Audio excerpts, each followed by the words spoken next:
था उसमें थोड़ा सा लिखना बाकी है, वो मैं लिखवा दूंगा। नेक्स्ट टॉपिक अपना आ जाता है फिर राजस्थान में खनिज और ऊर्जा। अगला टॉपिक जो आ रहा है राजस्थान में खनिज और खनिज से जुड़ा हुआ टॉपिक है राजस्थान में ऊर्जा। नेक्स्ट टॉपिक राजस्थान में खनिज ऊर्जा। राजस्थान जो है वो खनिजों का अजायब घर कहलाता है। खनिजों का अजायब घर क्यों कहलाता है? अलग अलग तरह के बहुत सारे खनिज मिलते हैं, खनिजों का अजायब घर कहलाता है। अगर बात करें, भारत में एक राज्य है जिसका नाम है झारखंड, और यहाँ एक जगह है जिसका नाम है छोटा नागपुर, छोटा नागपुर पठार। झारखंड के इस छोटा नागपुर के पश्चात में देश में सबसे ज़्यादा खनिज कहाँ है? राजस्थान में। झारखंड के बाद में देश में सबसे ज़्यादा खनिज कहाँ है? राजस्थान में। और राजस्थान में सर्वाधिक खनिज कहाँ जमा है? अरावली के अंदर। राजस्थान की जो अरावली पर्वतमाला है वो खनिजों के जमाव के लिए विख्यात है। दूसरी रैंक है राजस्थान की खनिजों के जमाव के लिए। और अरावली में बसे हुए दो जिले हैं, एक का नाम है उदयपुर। अगर वो पूछे कि राजस्थान में सर्वाधिक खनिज कौन से जिले में मिलते हैं? उदयपुर। उसके बाद में नंबर सेकंड पूछे तो कौन सा आ जाएगा? चित्तौड़। उदयपुर और चित्तौड़ वो जिले हैं राजस्थान में जहां सबसे ज़्यादा खनिज जमा है, सबसे ज़्यादा खनिजों का जमाव है। तो राजस्थान झारखंड के पश्चात खनिजों में दूसरे स्थान पर है, खनिजों का अजायब घर कहलाता है। यहाँ लगभग 81 प्लस 1, किताबों में आपको 81 मिलेगा, लेकिन 81 प्लस 1 82 पोटास सभी नया मिला है। 82 प्रकार के खनिज हमें राजस्थान में मिलते हैं। राजस्थान में कुल कितने प्रकार के खनिज जमा है? 82 प्रकार के। लेकिन हम खनिजों का दोहन या उत्पादन वो जो है वो 57 प्रकार के खनिजों का ही कर रहे हैं आज की तारीख में। यानी बहुत सारे खनिज हमारे पास में जमा है, हम उत्पादन ही नहीं कर पा रहे हैं। तो अगर क्वेश्चन सी आ जाए कि राजस्थान में कौन सा उद्योग आसानी से विकसित हो सकता है, राजस्थान में किस उद्योग के विकास की सबसे ज़्यादा संभावना है? ऑप्शंस ए उसने दे दिया कृषि आधारित उद्योग, ऑप्शन बी उसने दे दिया पशु आधारित उद्योग, ऑप्शन सी उसने दे दिया खनिज आधारित उद्योग, ऑप्शन डी उसने दे दिया वन आधारित उद्योग। तो अपने को आंसर क्या करना है? खनिज आधारित उद्योग। राजस्थान में कौन सा उद्योग आसानी से विकसित हो सकता है? खनिज। और खनिज आधारित उद्योग में भी अगर वो पूछे कि आगे राजस्थान किस उद्योग में तेजी से आगे बढ़ सकता है, तो खनिज उद्योग में भी हम आगे कह सकते हैं सीमेंट उद्योग। ये उद्योग ऐसा है जिसमें राजस्थान अभी देश में प्रथम स्थान पर है। देश की सर्वाधिक बड़ी बड़ी सीमेंट फैक्ट्रियां राजस्थान के अंदर ही है। राजस्थान सीमेंट उत्पादन में, सीमेंट के निर्माण में देश में प्रथम स्थान पर है और आसानी से आगे बढ़ सकता है। क्योंकि सीमेंट के लिए वातावरण क्या चाहिए? शुष्क चाहिए। अपन देखते हैं बारिश के समय सीमेंट जम जाती है। और चूना पत्थर चाहिए, जिप्सम चाहिए, बिटुमिन चाहिए, ये सब राजस्थान में प्रचुर मात्रा में है। तो हमारे यहाँ दोहन कम हो रहा है, इसलिए खनिज उद्योग की सर्वाधिक संभावना है। खनिजों में सीमेंट उद्योग यहाँ आसानी से पनप सकता है।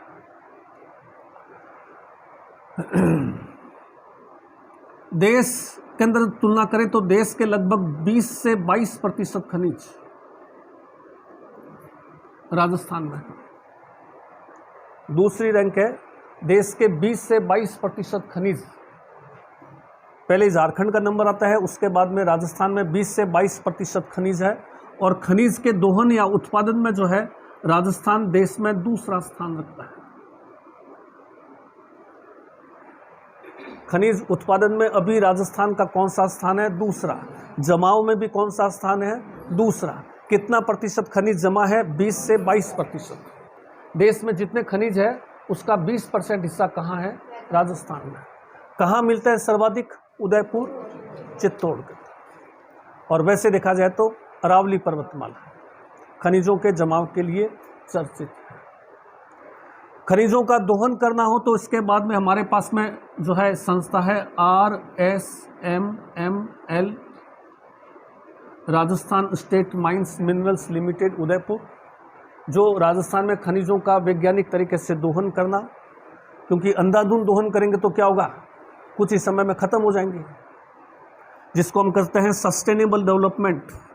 सस्टेनेबल डेवलपमेंट का मतलब है कि हम वैज्ञानिक तरीके से दोहन करें ताकि हमारी जो नेक्स्ट जनरेशन आए उनको भी खनिजों में दिक्कत नहीं आए। अन्यथा हम सारा का सारा अभी निकाल लेंगे, 50 साल के बाद में जो नेक्स्ट जनरेशन आएगी उसके लिए खनिज की समस्या हो जाएगी। वैज्ञानिक तरीके से दोहन किया जाए, जिसको हम कहते हैं सस्टेनेबल डेवलपमेंट, सस्टेनेबल दोहन। ये तो हमारा एक जनरल परिचय होगा राजस्थान में खनिज कि क्या कंडीशंस है, कहाँ सर्वाधिक है, अरावली पर्वतमाला अजायबघर क्यों कहलाता है, कितने प्रकार के खनिज मिलते हैं यहाँ, कितने का दोहन होता है, रैंक कौन सी है देश के अंदर। अब हम खनिजों का वर्गीकरण करें। राजस्थान में हम खनिजों का वर्गीकरण करें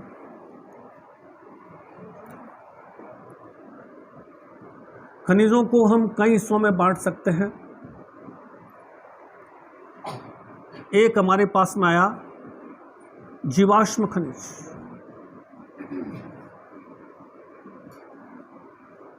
जीवाश्म आप सभी लोग जानते हैं, जीव जंतुओं के अवशेष जीवाश्म, और जीवाश्म जीव जंतुओं के अवशेष से क्या चीज़ बना है, कोयला, पेट्रोल, गैस, ये सब क्या है, जीवाश्म खनिज है। तो जीवाश्म खनिज में हमारे पास में क्या आएगा, पेट्रोलियम आएगा। पेट्रोलियम जीवाश्म से बना हुआ है, पेड़ पौधों से बना है पेट्रोल। कोयला आएगा, प्राकृतिक गैस आ जाएगा,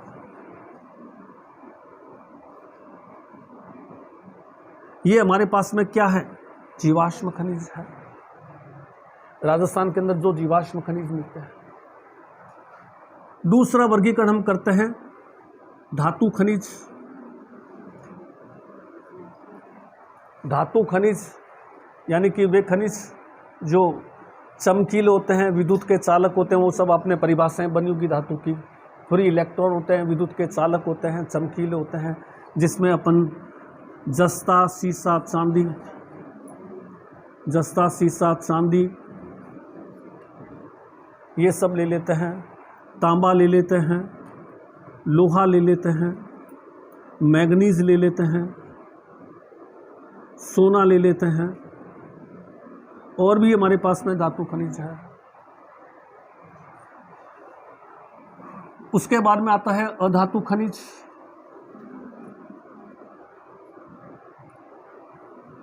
अधातु खनिज, अधातु खनिजों में राजस्थान देश में प्रथम स्थान पर है। ओवरऑल तो पन्ने पड़ा है दूसरी रैंक है जी, लेकिन पर्टिकुलरली अधातु खनिज राजस्थान में देश में सबसे ज़्यादा है। अधातु खनिजों की हमने कई श्रेणियां बना रखी है। जैसे हमारे पास में आता है उर्वरक खनिज। क्या मतलब होता है, उर्वरक किसको कहा जाता है, फर्टिलाइजर, खेतों में खाद के रूप में काम में लेते हैं।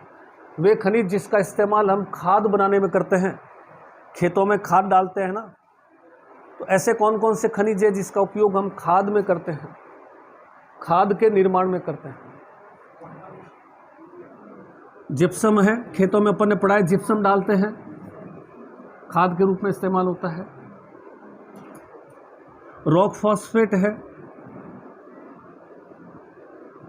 पोटास के राजस्थान में अभी रिसेंट में बहुत बड़े भंडार मिले हैं। पाइराइट्स है।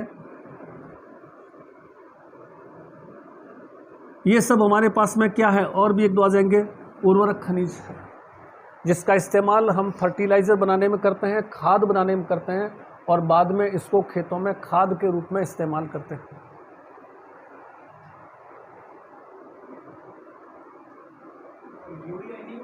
है? नहीं, यूरिया अलग चीज है। यूरिया तो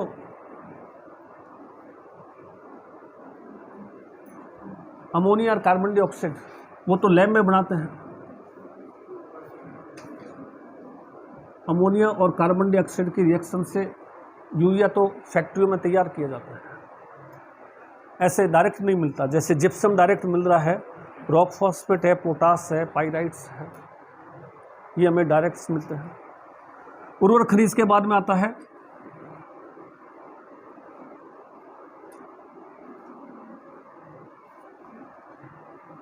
पत्थर खनिज। पत्थर खनिज में हमारे पास में आ जाता है फिर बहुमूल्य पत्थर।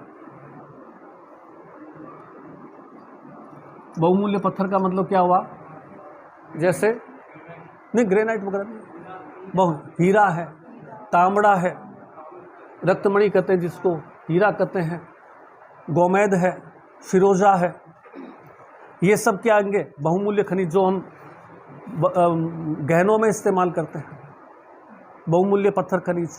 और फिर आता है इमारती पत्थर खनिज। इमारती पत्थर खनिजों में हमारे पास में मार्बल है, ग्रेनाइट है, स्वयं इमारती पत्थर है, लाल पत्थर है, पीला पत्थर है, गुलाबी पत्थर है, इमारती पत्थर खनिज।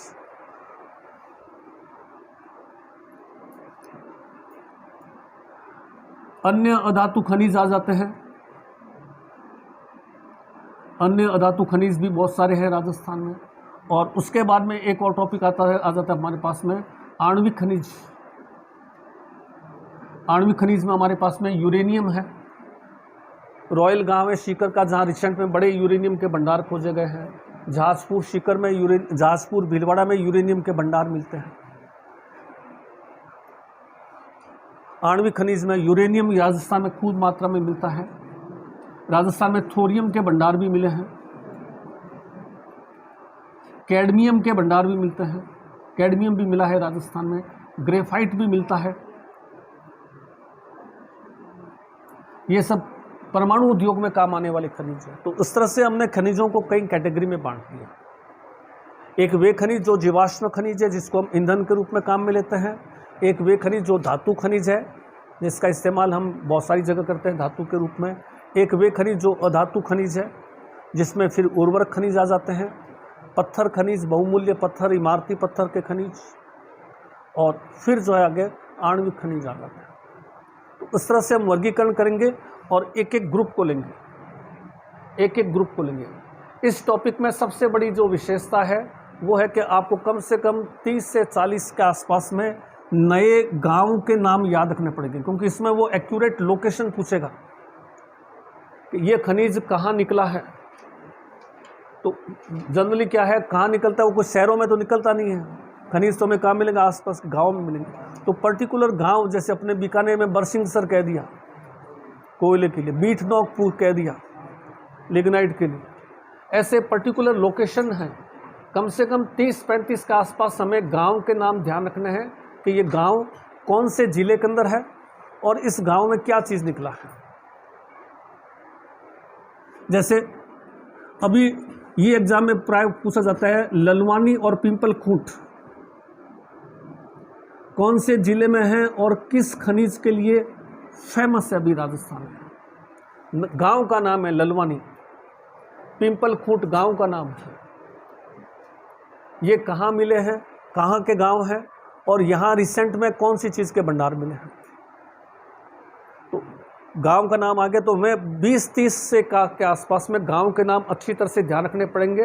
वो गांव किस जिले में है और यहाँ किस चीज़ का उत्पादन शुरू हुआ है।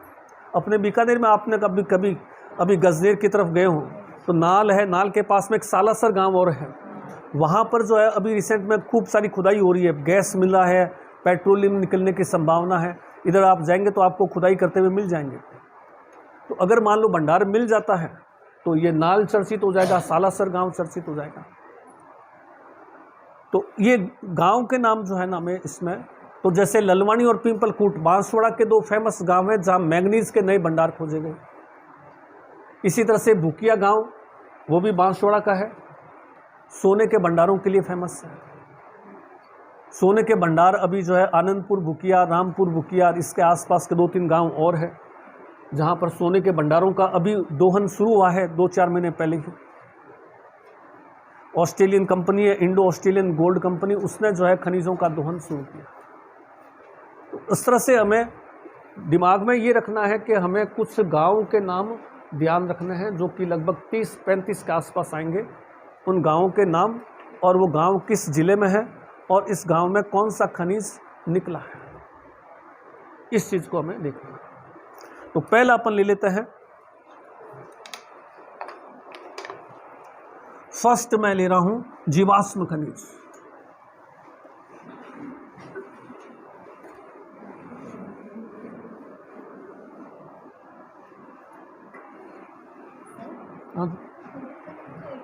हाँ नहीं, खोज नहीं, जिनका हमने उत्पादन करना शुरू कर दिया है, जो निकालने लग गए भूमि से, वो 57 है। क्या चीज़ है?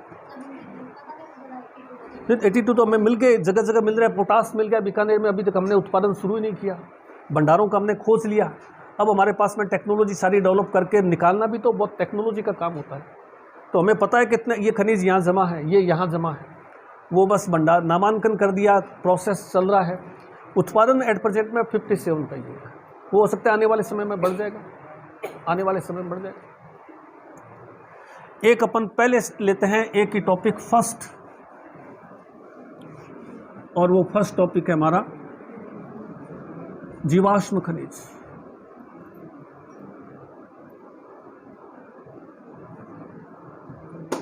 जीवाश्म खनिज जो जीव जंतुओं के अवशेषों से बने हुए हैं।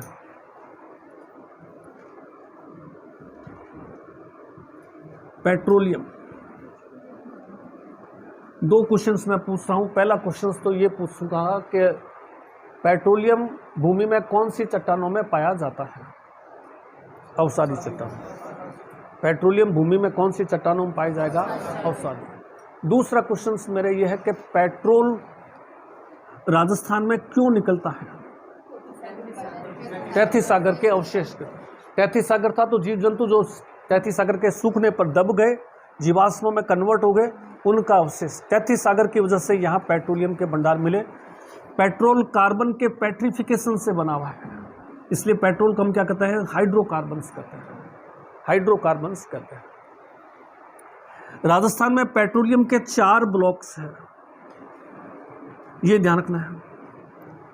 राजस्थान में पेट्रोलियम के 4 ब्लॉक्स हैं। एक ब्लॉक्स का नाम है बीकानेर नागौर बेसिन। पहले ब्लॉक का नाम है बीकानेर नागौर बेसिन, और ये ब्लॉक सबसे नया खोजा हुआ है। इसका अलग से नाम भी रखा गया, क्या नाम है? पूनम। पूनम जो है वो बीकानेर नागौर बेसिन, जो बीकानेर नागौर ब्लॉक है पेट्रोल का, उसका नाम है। इसमें जिले कौन से आते हैं ये प्राय पूछा जाता है, ये आपको अच्छी तरह से ध्यान रखना है। तो बीकानेर और नागौर तो हो गए, ये तो 2 आएंगे, बीकानेर नागौर बेसिन तो बीकानेर नागौर तो आएंगे। उसके अलावा 3 जिले और इजी है, गंगानगर, हनुमानगढ़ और चूरू। कितने जिले हो गए? 5। तो बीकानेर नागौर बेसिन में कौन कौन सी जिले आते हैं? बीकानेर और नागौर तो आ ही रहे हैं, चूरू, गंगानगर, हनुमानगढ़, ये बीकानेर नागौर बेसिन में हो गया। इसका नाम क्या है? पूनम। और ये जो अपने नाल में सालासर में इधर खुदाई हो रही है वो इसी ब्लॉक्स की हो रही है। उसके बाद में आता है बाड़मेर सांसौर ब्लॉक।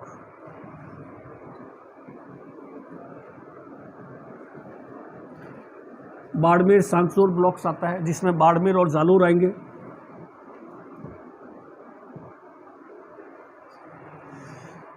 जैसलमेर ब्लॉक्स आता है, इसमें भी नए भंडार और खोजे गए अभी वेदांता ग्रुप द्वारा, वो अपन लेंगे। अभी रिसेंट में जो नए भंडार खोजे हैं वेदांता ग्रुप ने, जैसे अपने यहाँ खोजे गए हैं वैसे वेदांता ग्रुप ने जो है बाड़मेर सांसौर ब्लॉक में भी कई नए भंडार और खोजे हैं। जैसलमेर ब्लॉक में एक ही जिला आएगा, वो जैसलमेर।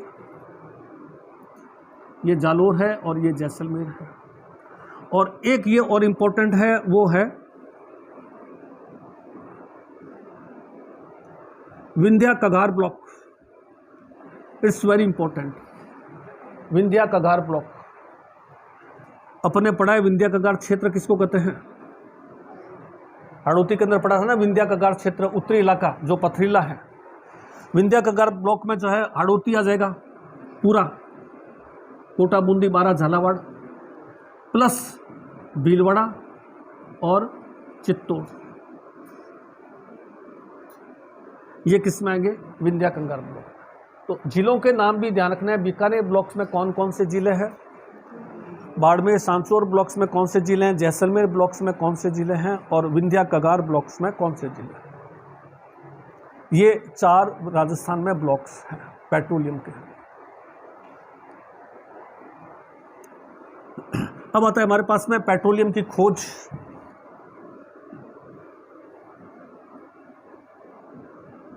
पेट्रोलियम की खोज, तो पेट्रोलियम की खोज के लिए हमने जो है स्कॉटलैंड की कंपनी को बुला रखा है,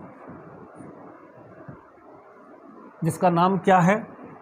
Cairns energy. Cairns energy company, Scotland. Rajasthan में जगह जगह कहाँ का पेट्रोलियम है, इसकी खोज करने का काम जो है वो केयर्न्स एनर्जी कंपनी स्कॉटलैंड करती है। और जब खोज हो जाती है तो उसके बाद में दोहन की जिम्मेवारी आती है। दोहन के लिए जो है हमारे पास में ONGC है और एक मॉरिशस की कंपनी और है, मॉरिशस की कंपनी है। ये 2 कंपनियां मिलकर के और राजस्थान में दोहन करती हैं। अब केयर्न्स एनर्जी कंपनी किसी स्थान पर गई कि यहाँ पेट्रोल हो सकता है, उसने वहाँ खुदाई की, काफ़ी पैसा खर्च होगा, उसका करोड़ों अरबों रुपए खर्च होगा खुदाई करने के अंदर जाने के अंदर। बाद में पता चला कि वहाँ तो पेट्रोल था ही नहीं। और अपने बाड़मेर जैसलमेर के अंदर क्या है, जगह जगह सरस्वती का मीठा पानी मिलता है। तो पेट्रोल के स्थान पर क्या मिल गया? मीठा पानी निकल गया। कंपनी के लिए तो बेकार है वो पानी, कंपनी क्या करेगी उस पानी का? पेट्रोल निकला नहीं, मीठा पानी निकल गया। हमारे लिए मीठा पानी बहुत कीमती है। तो राजस्थान सरकार ने एक योजना चला रखी है जिसका नाम है पाताल सरस्वती योजना, कि अगर आपके पास में आपने पेट्रोल की खुदाई की, पेट्रोल के स्थान पर मीठा पानी निकल गया, तो इस योजना के तहत वो पानी का ब्लॉक हमको दे दीजिए, आपकी खुदाई का पैसा आप हमसे ले लीजिए।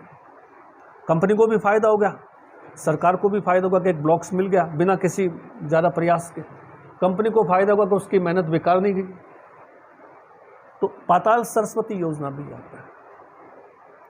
और इन सब पेट्रोल भंडारों का जो ब्लॉक्स है हमारे पास में, इनसे पेट्रोल निकालने के लिए हमने एक सरकारी संस्था भी भारत सरकार ने यहाँ बना रखी है और उसका नाम है पश्चिम क्षेत्र पेट्रोलियम निदेशालय। पश्चिम क्षेत्र पेट्रोलियम निदेशालय ये कहाँ स्थापित किया हुआ है? जयपुर।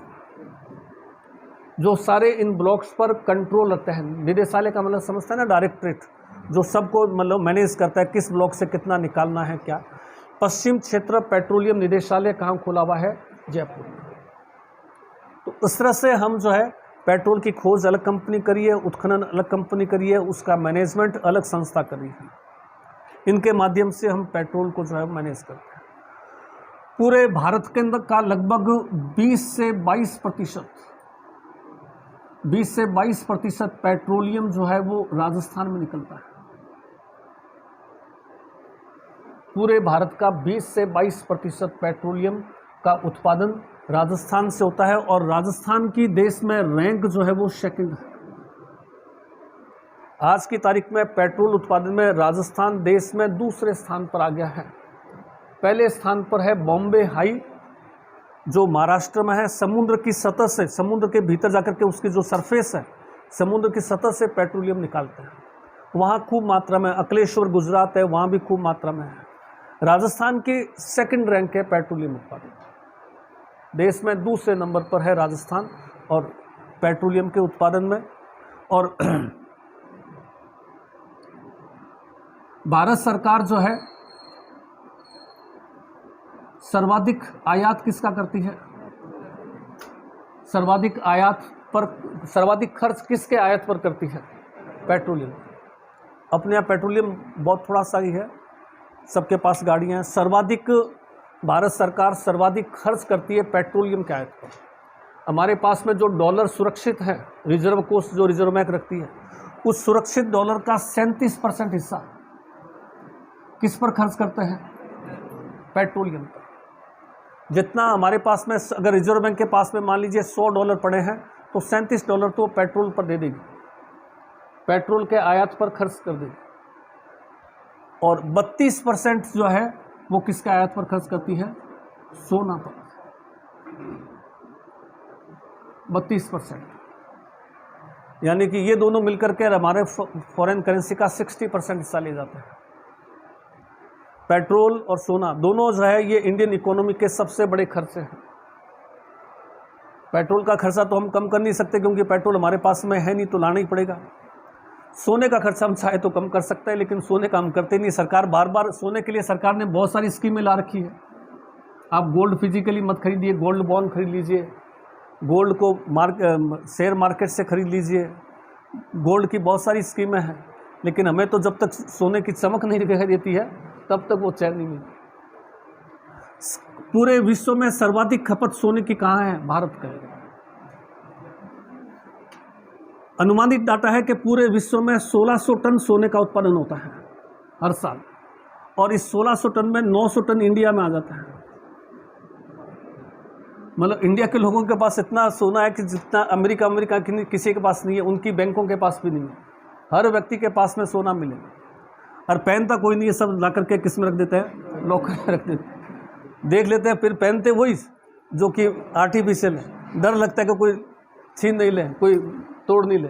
पहनेंगे आर्टिफिशियल, लेकिन लॉकर में पड़ा रहेगा, उसको देख करके और फिर वापस को सुधारेंगे कि सोना पड़ा है। रेट तो बढ़ती है नेचुरली, तो एक इन्वेस्टमेंट हो ही जाता है। तो सोना और पेट्रोल ये सबसे ज़्यादा खर्च करते हैं, और दोनों भारत में बहुत कम मात्रा में है। सोना भी बहुत कम मात्रा में है और पेट्रोल भी बहुत कम मात्रा में है। अब हम आगे चलते हैं, पेट्रोल निकलता कहाँ कहाँ है? पेट्रोल निकलता कहाँ कहाँ है? पेट्रोल का पहला भंडार, पेट्रोल सर्वाधिक हमारे यहाँ निकलता है बाड़मेर। बाड़मेर पेट्रोल के लिए आप सबको पता है। बाड़मेर के अंदर पहला गांव है, उसका नाम क्या है? बूढ़ा मलानी।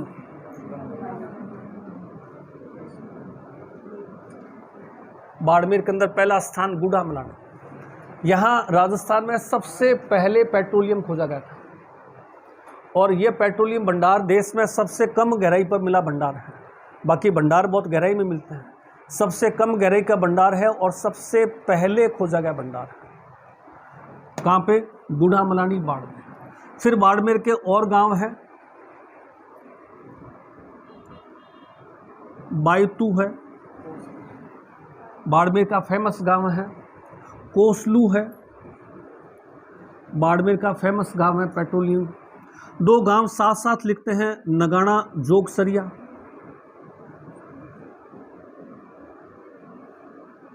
नगाना जोगसरिया, ये दो गांव पास पास के हैं तो एक साथ आ जाते हैं। फिर पेट्रोलियम के लिए चर्चित है। नगाना जोगसरिया के अंदर राजस्थान का पहला पेट्रोल कुआं खोदा गया, और इस पेट्रोल कुएं का नाम क्या रखा गया?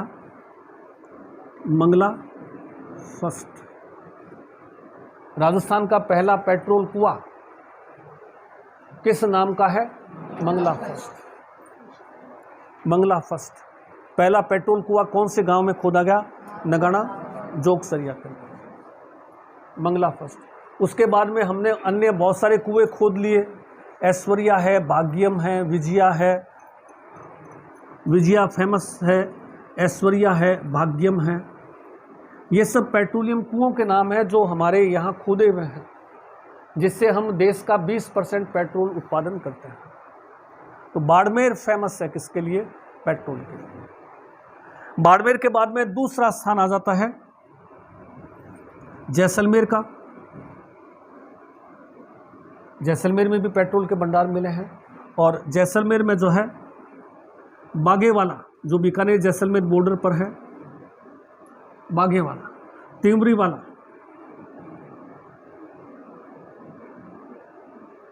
जैसलमेर। यहाँ पेट्रोल के स्थान पर हैवी ऑयल, भारी तेल, भारी तेल समझते हैं ना, भारी तेल, जैसे पहले, आजकल तो तेल मिक्स होता है पेट्रोल के अंदर, पहले अलग से डालते थे, आज से 10 साल पहले हैवी ऑयल कहते हैं जिसको, जो मशीनरी के अंदर लुब्रिकेंट के रूप में काम में लेते हैं। बागेवाला, तिवरी वाला, गंगानगर,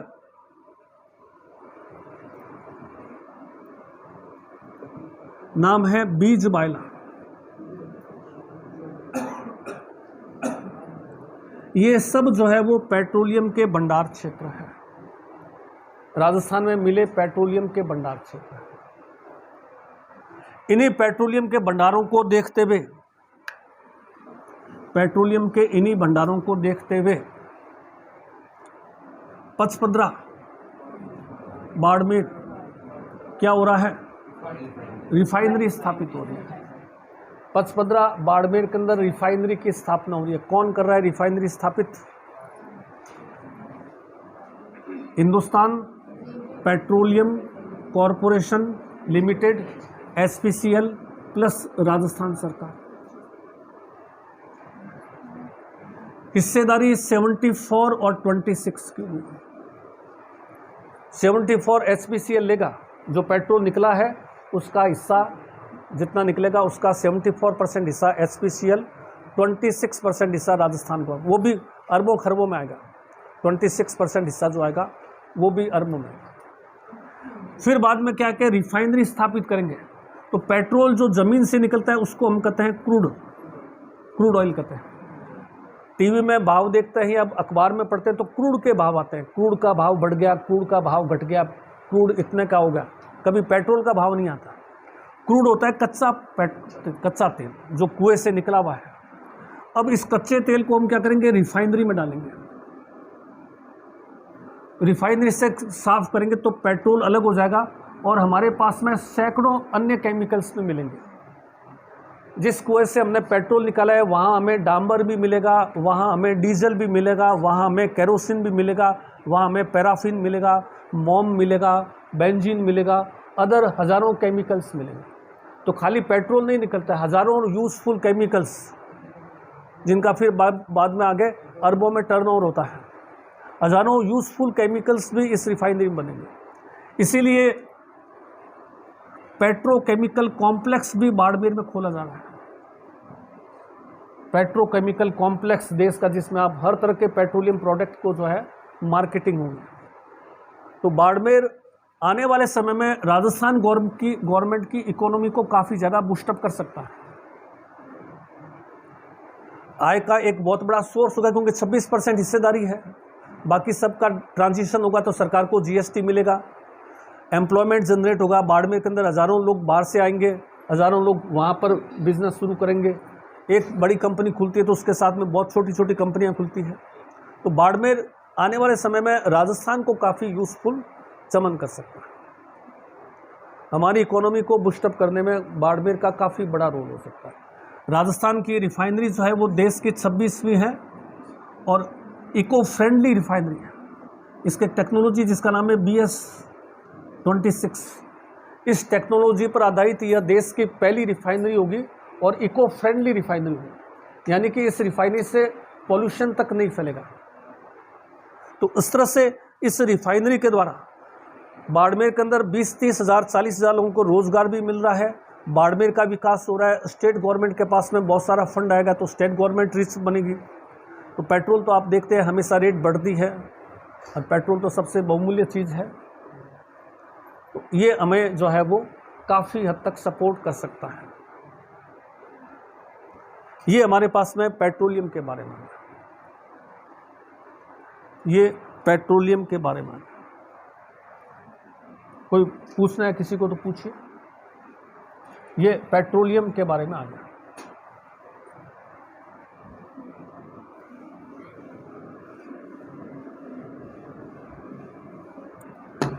कोयला,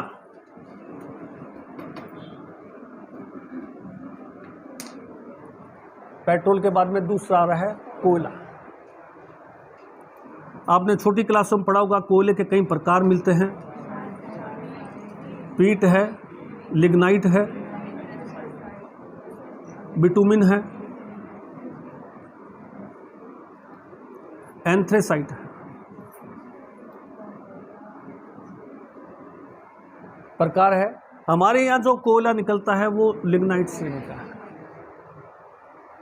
पीट में तो बिलो 50% कार्बन होता है, लेस देन 50% कार्बन है। लिग्नाइट का हमको ध्यान रखना है, लिग्नाइट के अंदर जो है 60 से लेकर के 65% तक कार्बन होता है।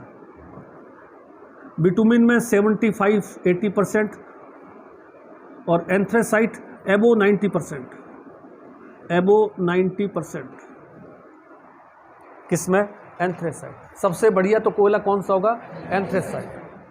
हमारे यहाँ कोयला थोड़ा कमज़ोर क्वालिटी का है, साथ साथ में कोयले के अंदर जो है वो नमी भी है, लकड़ी ज़्यादा है, कार्बन कम है तो नमी है, और जहाँ नमी होगी तो वहाँ जलाने से क्या होगा?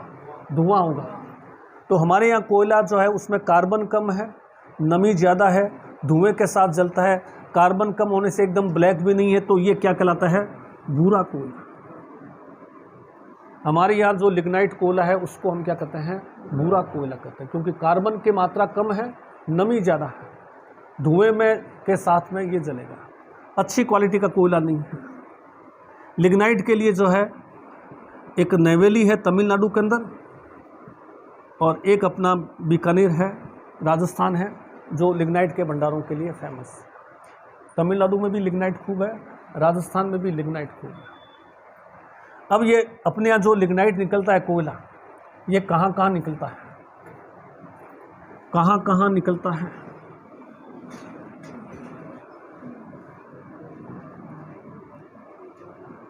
सबसे ज़्यादा तो कहाँ निकलता है? बाड़मेर के अंदर। बाड़मेर के अंदर फिर वही गांव के नाम हमें 2-3 याद होने चाहिए जहाँ कोयले के बड़े जमाव है। सबसे फेमस जगह है कपूर। 50 बार एग्जाम में आया हुआ है। आप पुराने पेपर साथ साथ में सॉल्व करते जाइए। 2000 से लेकर के 2022 तक के आती है बुकलेट, जिसमें सारे पेपर्स मिल जाते हैं। 50 बार मिलेगा। कपूरडी बाड़मेर का फेमस गांव है। एक फेमस गांव है जिसका नाम है जालीपा, ये भी बाड़मेर का फेमस गांव है। और एक फेमस गांव है जिसका नाम है गिरल। ये तीनों गांव कहाँ पे है? बाड़मेर के अंदर। तीनों गांव कहाँ है? बाड़मेर के अंदर। और किसके लिए फेमस है? लिग्नाइट कोयले के लिए। अब जो गिरल है, यहाँ पर भंडार बहुत गहराई में है। भंडार जो गहराई में है, तो गहराई में होने की वजह से निकालना बहुत कॉस्टली पड़ रहा है। तो यहाँ जो कोयले का बिजली घर लगा, उसमें क्या किया? गहराई में ही लिग्नाइट गैसीकरण तकनीक, लिग्नाइट कोयले की का जो है कार्बन को गैस में कन्वर्ट करके और उससे जो है बिजली पैदा करना। लिग्नाइट गैसीकरण तकनीकी पर आधारित देश का एकमात्र बिजलीघर जो बना, वो कहाँ बना? गिरल के अंदर, क्योंकि यहाँ गहराई बहुत ज़्यादा है, निकालना संभव नहीं। तो अंदर से ही जो है गैस आती है ज्वलनशील, उसी से जो है हम पानी को गर्म करके और टरबाइन चला करके और बिजली पैदा कर लेते हैं। बीकानेर कोयले के लिए फेमस है। बरसिंगसर, बरसिंगसर की खान किस महाराजा के समय खोजी गई थी? बरसिंगसर बीकानेर, पलाना, बीकानेर के महाराजा गंगा सिंह 1897। महाराजा गंगा सिंह के समय जो है बरसिंगसर की खाने, पलाना की कोयला खाने खोजी गई थी। यहाँ की विशेषता है कि यहाँ जो है वो देश का सबसे बढ़िया लिग्नाइट निकलता है। पूरे देश में सबसे बढ़िया लिग्नाइट कहाँ मिलेगा? तो हमें बीकानेर के पलाना के अंदर, बरसिंगसर के अंदर, पूरे देश के अंदर। उसके अलावा बीकानेर के कई गांव हैं। कोलाय चले जाइए, बीट नोक है, फेमस है, रानेरी है, हाडला है, गूढ़ा है। ये कोलायत के वो गांव हैं जहां कोयले की मात्रा में प्रचुर भंडार है।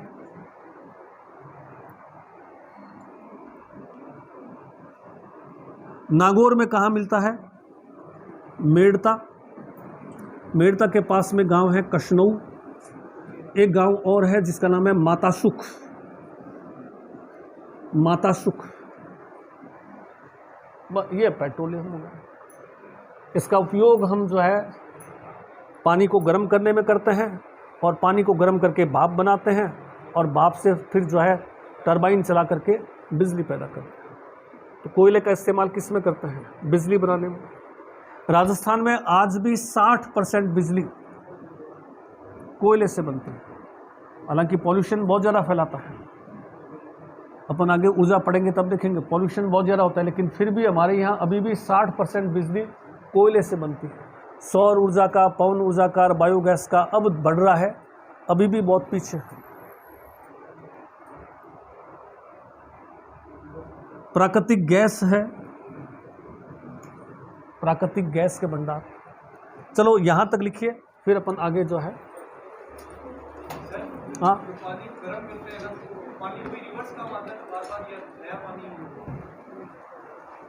पानी रिवर्स है, हाँ भाप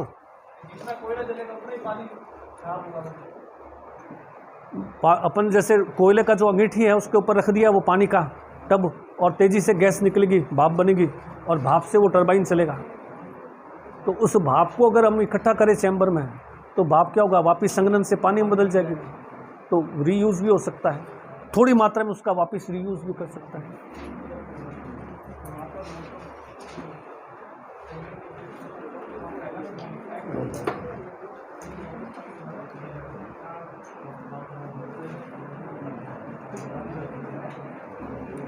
एक तो कल वो एक टॉपिक छूटा हुआ था जो है ना,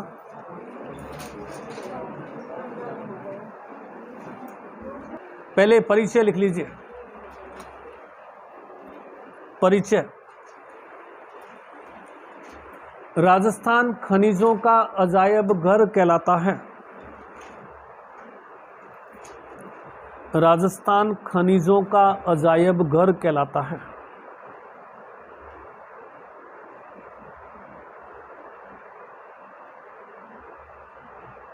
खनिजों का अजायब घर कहलाता है। खनिजों के जमाव में, खनिजों के जमाव में झारखंड के छोटा नागपुर पठार के पश्चात, झारखंड के छोटा नागपुर पठार के पश्चात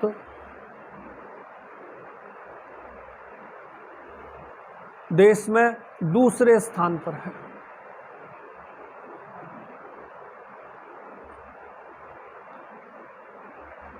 देश में दूसरे स्थान पर है। राजस्थान में सर्वाधिक खनिज अरावली पर्वतीय क्षेत्र में जमा है। राजस्थान में सर्वाधिक खनिज अरावली पर्वतीय क्षेत्र में जमा है।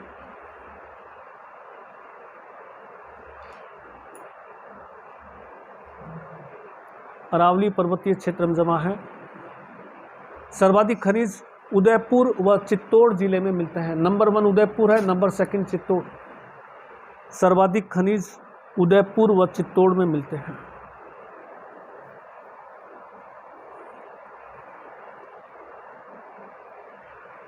पैराग्राफ को चेंज करके लिखिए, पैराग्राफ चेंज कर लीजिए।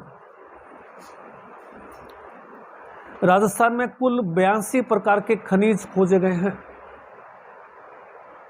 82, किताबों में अभी तक आपको 81 मिलेगा, लेकिन 82 करना है। 82 प्रकार के खनिज खोजे गए हैं। उत्पादन 57 प्रकार के खनिजों का हो रहा है। उत्पादन 57 प्रकार के खनिजों का है।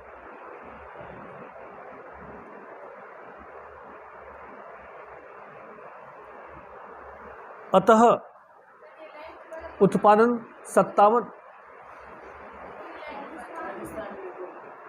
राजस्थान में कुल 82 प्रकार के खनिज खोजे गए हैं। उत्पादन 57 प्रकार के खनिजों का हो रहा है। उत्पादन 57 प्रकार के खनिजों का है। अतः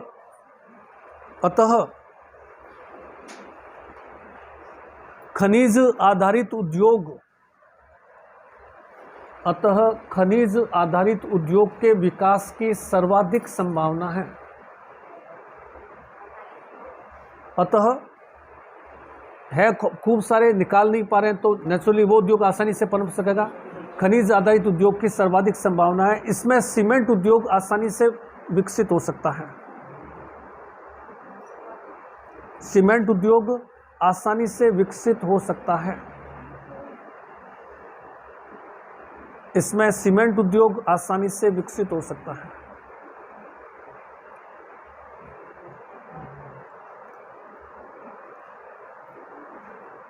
पैराग्राफ को फिर चेंज करके लिखिए। राजस्थान में देश के 20 से 22% खनिज संपदा है। राजस्थान में देश की 20 से 22% खनिज संपदा है। 20 से 22% खनिज संपदा है। जमाव में व उत्पादन में दोनों में राजस्थान दूसरे स्थान पर है। जमाव में व उत्पादन में दोनों में राजस्थान दूसरे स्थान पर है।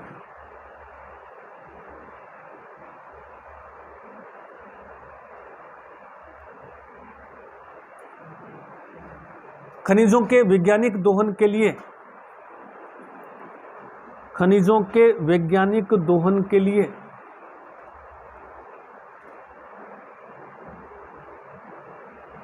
RSMML, पूरा नाम भी ध्यान रखिए इसका,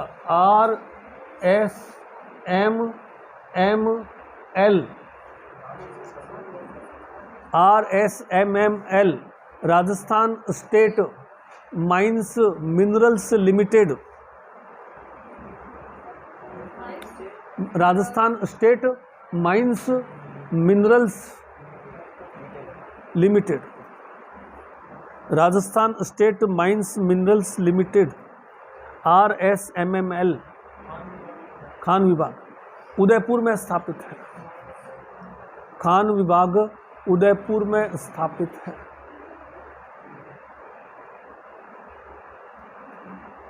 खनिजों का वर्गीकरण, अगला टॉपिक खनिजों का वर्गीकरण। ये तो इंट्रोडक्शन होगा। उदयपुर में स्थापित है। RSMML उदयपुर में स्थापित है। खनिजों का वर्गीकरण, पहला लिखिए जीवाश्म खनिज। जीवाश्म खनिज जैसे पेट्रोल, गैस आदि, वो आ जाएगा के सारे, पेट्रोल, गैस आदि।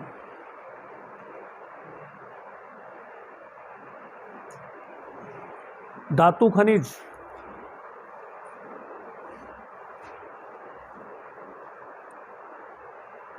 जस्ता, शीशा, तांबा, लोहा, ये बहुत सारे हैं। आदि आदि कर दीजिए।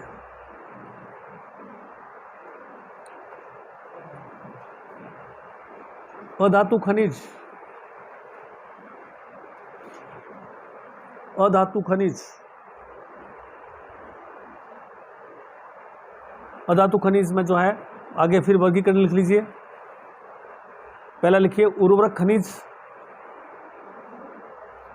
उर्वरक खनिज,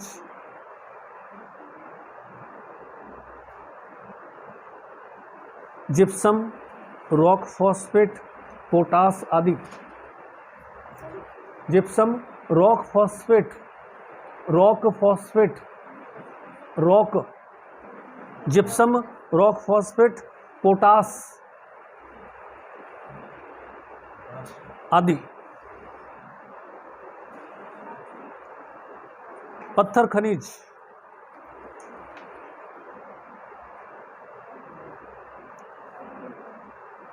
इसमें बहुमूल्य पत्थर हीरा है, तांबड़ा है, फिरोजा है। हीरा, तांबड़ा, फिरोजा।